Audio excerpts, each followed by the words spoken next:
Bonjour à tous.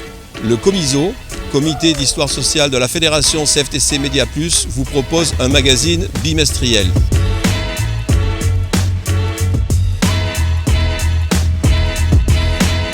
Chaque épisode donnera la parole à un militant ancien responsable qui témoignera de son vécu.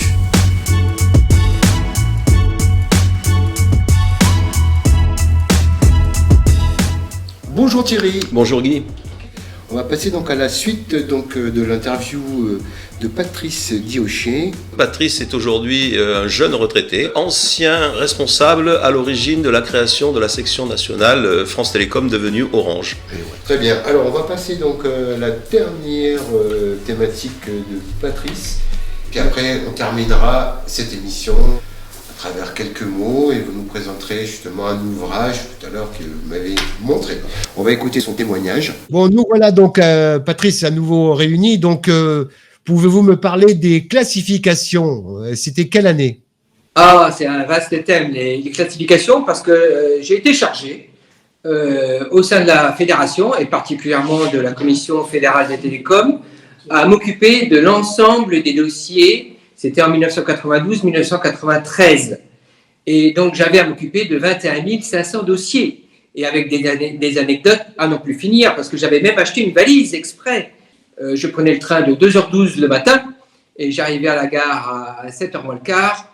Et j'allais en vitesse me raser et me laver au sous-sol de la gare de l'Est, parce qu'on pouvait, et ce qui me permettait d'être à l'heure, à 9h, aux différentes réunions de l'entreprise. Mais effectivement, je devais m'occuper de 21 500 dossiers.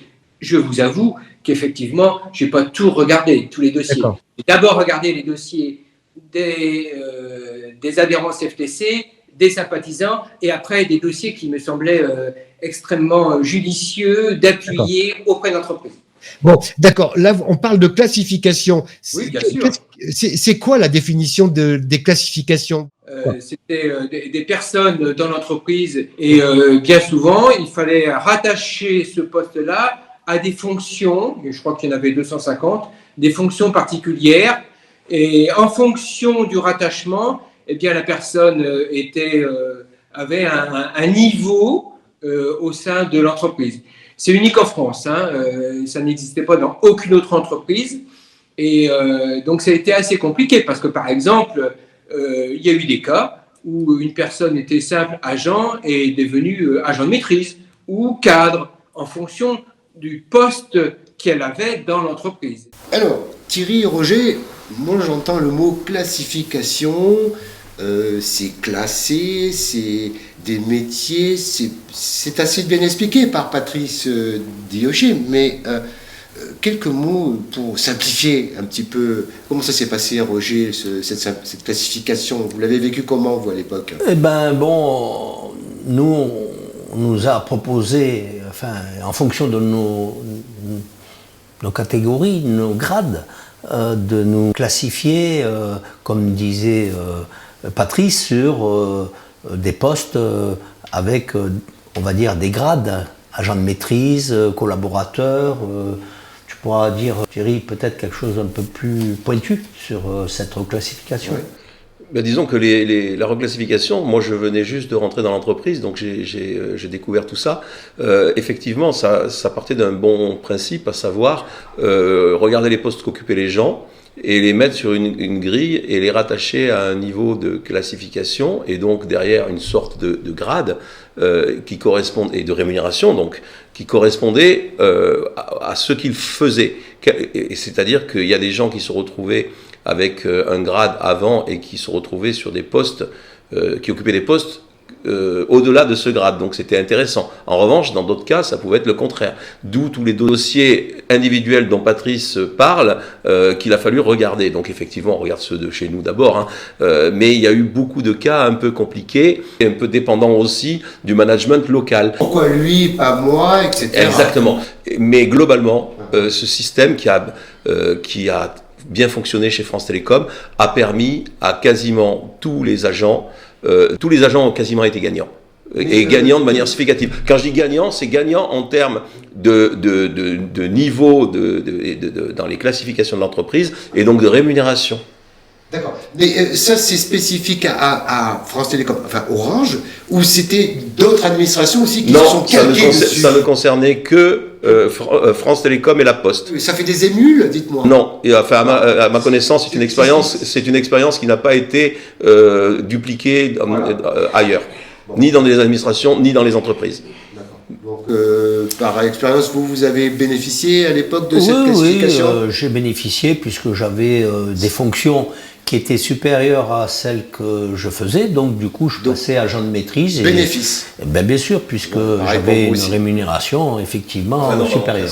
C'est pas le cas pour moi, mais peu importe. Non, parce que moi je suis rentré 4 sup chez France Télécom, donc je suis resté 4 sup, on va dire. Très bien. Alors on va passer donc à la dernière thématique de Patrice. Il nous parle du bilan, de son expérience et puis quels conseils il va donner pour les jeunes. Patrice, deux petites questions avant d'en terminer donc avec cette visio. C'est la première, c'est ça a démarré en quelle année le fait que vous soyez syndicaliste et pourquoi vous êtes rentré syndicaliste à l'époque? Je suis rentré dans l'entreprise des télécoms en 1982. Et à l'époque, il y avait une CGT toute puissante dans ce centre technique et avec des actions syndicales qui ne me convenaient absolument pas, qui étaient à l'opposé de ce que je me faisais du syndicalisme. C'est-à-dire, on négocie, on écoute, on fait, on agit et éventuellement, en ultime recours, on fait la grève. Et cette CGT qui était très puissante, et nous, la CFTC, on faisait quand même 30% des voix, eh bien, je n'aurais pas accepté cet état d'esprit. Oui. Et donc, en fin de compte, j'ai pris les rênes en main et j'ai fait en sorte d'aller voir quasiment toutes les semaines le directeur d'établissement pour voir ce qu'on pouvait faire de doléances des salariés.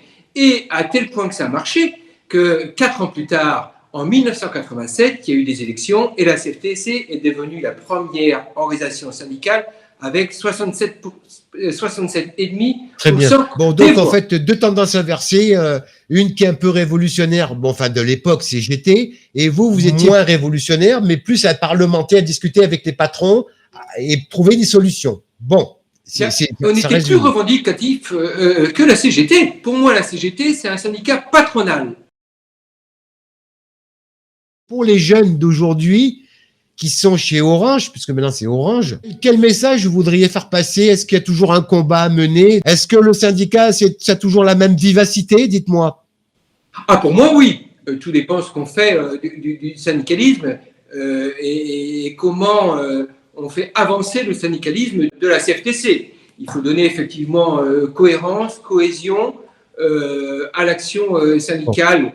Mais j'en suis absolument convaincu, on est le syndicalisme qu'il faut aujourd'hui dans cette société où et perte d'action véritablement pour les salariés. Patrice, merci. Donc, il fait beau chez vous à Strasbourg? Il fait très beau et de toute façon, il fait toujours beau parce qu'on a le soleil dans nos cœurs. Eh bien, on a donc le dernier thème qui a été abordé par Patrice Triocher, les lignes de force qu'il en sort. Roger, Thierry, quelques mots. Ce qu'il en sort, c'est que la CFTC a, comme Patrice le rappelle, a toujours eu et aura toujours sa place dans le dialogue social dans notre pays. La CFTC, c'est un syndicat de construction, un syndicat de valeurs. Nous souhaitons discuter, travailler, négocier, faire avancer les choses. Nous ne souhaitons pas bloquer, nous ne souhaitons pas faire grève d'abord. On est dans une démarche constructive. La grève, c'est vraiment en dernier recours. Tous les intervenants qu'on a pu voir l'ont toujours rappelé. Et c'est une ligne de force de notre syndicalisme.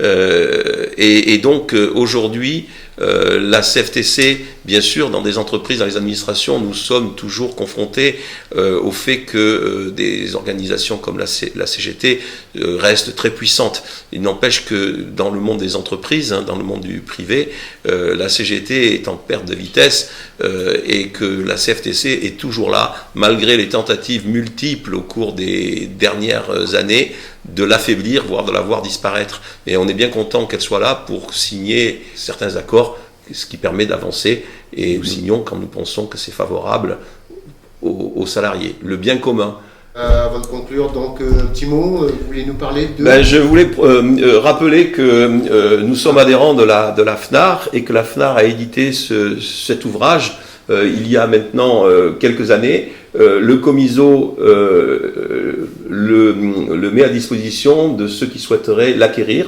Il faut nous faire une demande par mail. Le mail est inscrit sous l'écran. Ça coûte combien là? Ça coûte 25 €. Bon, un gros livre, hein, je vois l'épaisseur. Ouais. C'est un livre qui rappelle, raconte l'histoire de l'évolution des PTT, donc de la Poste et de France Télécom, des années 70 aux années... tout illustré couleur. 90 couleurs, avec des photos, des textes. C'est très riche. Les organisations syndicales ont contribué à cet ouvrage, les anciens dirigeants des deux entreprises aussi. C'est un très beau travail, donc ça peut être l'occasion d'offrir ça à un ancien, un cadeau, un membre de votre famille qui a vécu ces époques-là. L'histoire donc qui a fait aujourd'hui que les télécoms sont devenus Orange, etc. Merci à vous donc de cette participation. On vous donne rendez-vous donc dans combien de temps maintenant, le prochain épisode? Le prochain épisode sera dans 1 mois et demi à peu près. Merci à vous tous. À bientôt. Bonsoir. Au revoir. Au revoir.